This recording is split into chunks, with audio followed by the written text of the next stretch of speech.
y Arqueología de la Universidad de Buenos Aires. El primer arqueólogo que llega en el año 1908, Juan Bautista Ambrosetti, arqueólogo naturalista de la Facultad de Filosofía y Letras de la UBA. Él venía con la información que le había dado un antropólogo sueco que trabajaba en forma independiente en la región, que se llamaba Erik Boman. Allá está en la pirámide, está la lápida de Erik Boman, recordándolo. Cuando llega Ambrosetti no existía la Universidad de Jujuy, entonces hace un acuerdo entre la Facultad de Filosofía y Letras y la Gobernación de la provincia de Jujuy.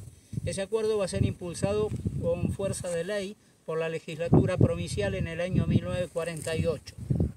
Esta ley, la ley 2003, va a ordenar que si la Facultad de Filosofía y Letras se comprometía a construir un museo de sitio, que es el Pucará de Tilcara, jardín botánico de altura, una residencia universitaria que desde aquí arriba se la puede ver, está ahí abajo los techos, un museo arqueológico que es el Eduardo Casanova y una biblioteca que funcionan en la parte posterior del museo junto con el Instituto de Investigación, el Instituto Interdisciplinario Tilcara.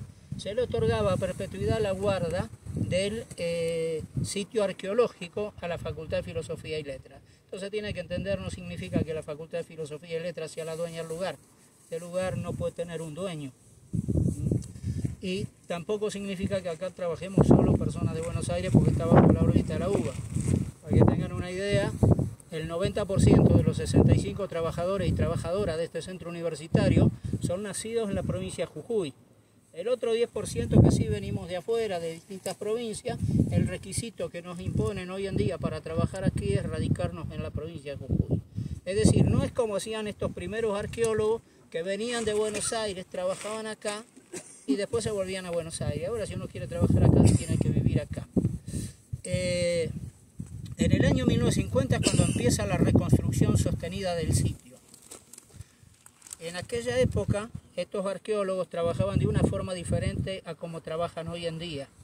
No se preocupaban mucho por el cuidado de las cosas, buscaban las artefactos arqueológicos muy importantes, muy grandes. La importancia para ellos era en la grandeza de las cosas y la monumentalidad de las construcciones. Acá hay que reconocer, aquellos arqueólogos se llevaron muchísimo de acá y jamás lo han devuelto, pero era una etapa de la arqueología en todo el mundo, no solamente aquí. Hoy se están tratando de reintegrar y restituir a las distintas comunidades. Es un proceso muy difícil porque, aunque muchos tengamos la intención de hacerlo, el Estado considera que no es tan sencillo hacerlo. No es que podemos poner una solicitud en un diario y decir, bueno, tenemos tantas cosas para devolver. Restos humanos que son de los ancestros de estos pueblos o restos materiales de otro tipo como cerámica, textilería. No es fácil hacerlo. Lo bueno es que ya se empezó todo el proceso de discusión para avanzar con estas restituciones. Va a llevar mucho tiempo, pero finalmente yo creo que se va a lograr. Les decía que se empieza la reconstrucción sostenida del sitio y se va a avanzar sobre un 10% solamente. El sitio tiene 588 viviendas o recintos de distintos tipos que se encontraron. Estaba todo derrumbado porque cuando los españoles, rondando el 1596, logran someter a este pueblo para comenzar con la explotación en las zonas fortificadas, que era donde hoy está la ciudad de Tilcara, empezar a explotar a este pueblo en la agricultura, en la minería, en la construcción de edificios dentro del régimen de encomiendas que traía la conquista, la invasión, yo siempre prefiero decir la invasión.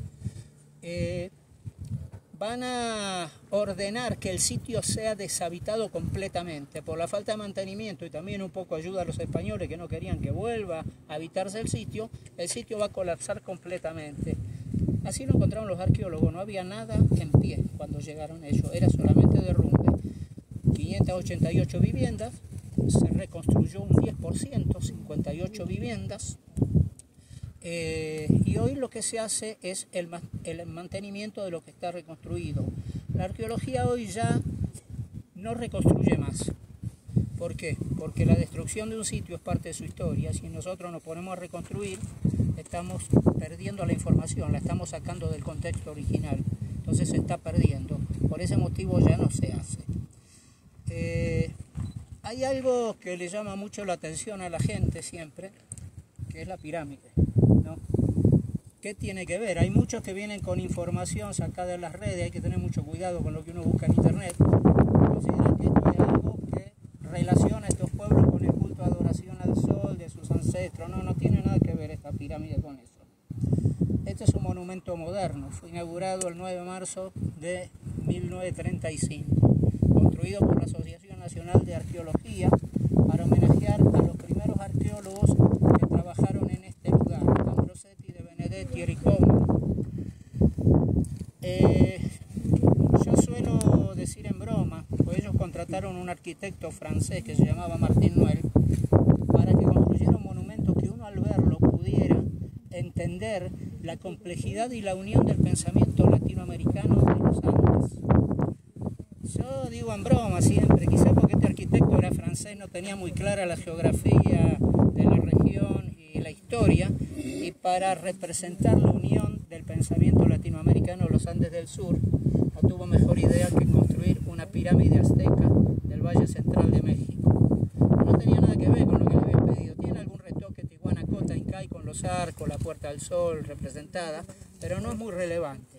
En realidad, lo que pasó acá, bromas aparte, es que estos intelectuales de principios del siglo XX tenían un pensamiento que estaba metido dentro de lo que conocemos como la generación del 80.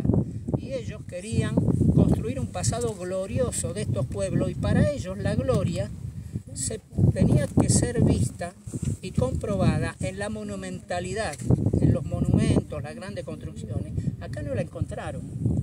Entonces empezaron a recordar lo de los pueblos de más al norte, los mayas y los aztecas, y de allá trajeron el modelo para representar el pasado glorioso de estos pueblos, la mentalidad de estos pueblos. ¿Por qué eligieron un monumento tan grande y todo? Porque estos intelectuales pensaban que esto era símbolo de civilización. Entonces no iban a poner como símbolo una pacheta, un mojón, buscaban algo muy grande, muy inmenso, algo que destacara. Hoy la arqueología, la antropología ya no piensan de esa manera, por lo menos la gran mayoría de los antropólogos y arqueólogos. Hay algunos que todavía siguen con ese pensamiento, pero son los menos.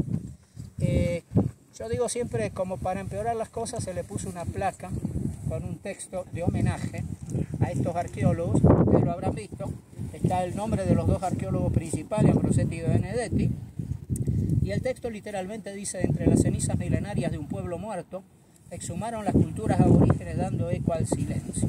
Ese texto es ofensivo para los pueblos originarios y también yo diría que es ofensivo para la humanidad. Y ustedes se pueden preguntar, bueno, está bien, perfecto, y si es ofensivo el texto y la pirámide no tiene nada que ver, ¿por qué no la sacaron? Bueno, hay una discusión que perdura hasta el día de la fecha. ¿Qué hacemos con la pirámide? ¿Qué hacemos con el texto? ¿Que la sacamos, que la dejamos, que la placa es ofensiva, que no, que es algo de otra época? Bueno, la cuestión es que hace unos años, cuando se celebró el Bicentenario, por ejemplo, yo no sé si recuerdan, se acuñó una colección de moneditas de $1, que cada provincia elegía algo que la representara.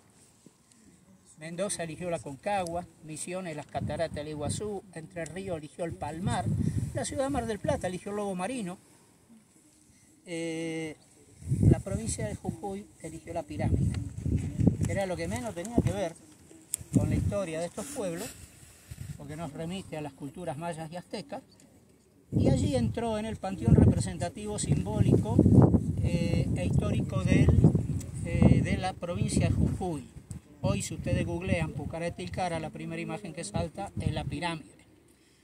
Ahora bien, nosotros consideramos que hasta el momento hay que dejarla como una evidencia, la placa también, de cómo la arqueología y la antropología a principios del siglo XX pensaba a los pueblos originarios y cómo se pensaban a sí mismos. Los pueblos originarios eran pensados por estos primeros arqueólogos a principios del siglo XX, dentro del neoevolucionismo y el darwinismo social, se pensaban como los pueblos que, como dice la placa, pueblos muertos, se habían extinguido sin dejar descendencia. Por lo tanto, los indios, yo voy a usar la palabra indio, no quiero que nadie se ofenda de las comunidades, lo hago con todo respeto. Que los indios ya no eran indios, le faltaban cosas para ser indios. Estos arqueólogos se pensaban a sí mismos como los sabios que venían de la universidad y que, a pesar de no haber estado nunca en estas tierras, ni haber visto a uno de estos pobladores en persona jamás, se sentían capacitados para decirle al mundo, exhumando las cenizas milenarias, es decir, los restos arqueológicos, interpretarlo desde su punto de vista sin preguntarle a nadie en la zona cómo vivían los ancestros de estos pueblos, desde su único punto de vista. Y sobre todo decirle a los indios, porque ya no eran indios, qué le faltaba para hacerlo. Este disparate era el paradigma reinante en las ciencias sociales a principios del siglo XX. Y está vinculado a lo que es el paradigma de fundación del Estado-Nación argentino. Esto no tiene nada que ver con los partidos políticos. Acá da lo mismo que gobiernen los radicales, los peronistas, los socialistas, los libertarios, no importa. Esto está relacionado al pensamiento nacional, es decir, al mito fundacional del Estado-Nación argentino, que trata de negar una gran diversidad. Una diversidad que a simple vista la podemos ver, que está en toda la zona de Jujuy, en todo el mundo en realidad. Una diversidad que teóricamente está protegida por la Constitución Nacional, pero cuando la queremos llevar a la práctica, ahí chocamos. Es decir, cuando empiezan a aparecer las personas con cosas que al Estado le suena raro, como propiedad comunal de la tierra, derechos de identidad, ahí chocamos, ahí tenemos problemas. La idea que yo quiero que ustedes se lleven hoy de acá, que es la idea de la universidad, que estos pueblos no son pueblos muertos. Son pueblos con presencia política y cultural vigente, muy importante, siguen contribuyendo al acervo cultural de nuestro país en el día a día, intercambiando con las otras sociedades saberes de sus culturas milenarias. La mayoría ha sido transmitido a través de la historia oral. Recordemos que estos pueblos, cuando llegan los conquistadores, no tenían escritura.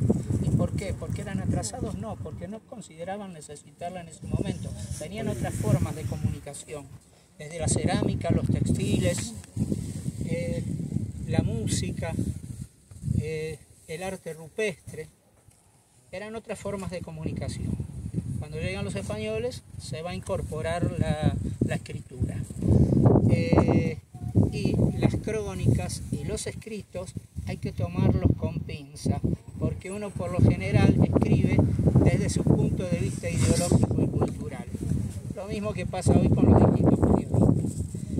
Yo les decía, la idea que quiero que se lleven hoy es que estos pueblos son pueblos vivos, con vigencia cultural, con una profundidad histórica y política muy importante hasta el día de la fecha, que sigan luchando por la reivindicación de su cultura, por la reivindicación de su identidad, sus derechos a la propiedad comunal de la tierra y también contra el genocidio más grande de la historia de la humanidad, jamás reconocido por los perpetradores y por el que jamás se pidió perdón.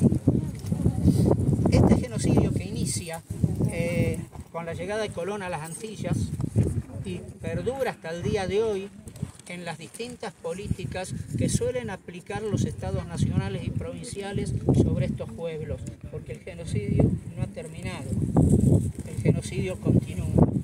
Estos pueblos siguen luchando y nosotros, desde nuestro lugar, tratamos de acompañar esta lucha, ya no como los primeros arqueólogos decirle por qué no son indios, cómo vivían los ancestros, sin siquiera considerar lo que tienen estos pueblos para decirnos, sino tratar de construir juntos un conocimiento que nos haga un poco mejor personas a todos.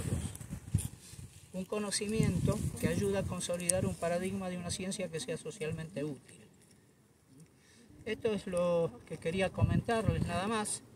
Es en cierta forma la postura de la gran mayoría de arqueólogos y antropólogos de la universidad, y bueno, que sepan que son siempre bienvenidos acá.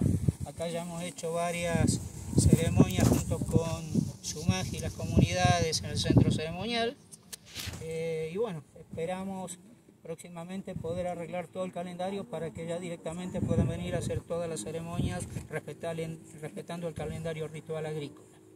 Bueno, muchas gracias por su atención.